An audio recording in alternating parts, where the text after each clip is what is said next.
Ligado co cultural, pero tamén co deporte, esta mesma tarde tamén se presentaba no Concello un novo certamen de loita galega. Xa saben vostedes, unha modalidade que se pretende impulsar. É un orgullo que estea instalada esta asociación que se dedica a potenciar este deporte. Hai un ano, no 17 de maio, houve presentación aí no teatro da loita galega en sí, e, bueno, a partir de aí empezamos a dar uns pasos desde o Concello. Intentouse fazer unha escola deportiva municipal, de feito, unha sondaxe a ver se podía facer algo nesse sentido.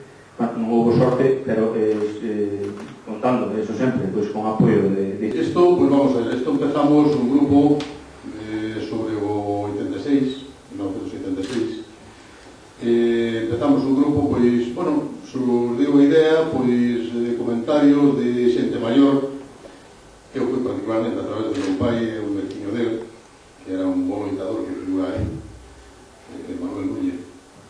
E surxeu o comentario, empezamos a recoller datos.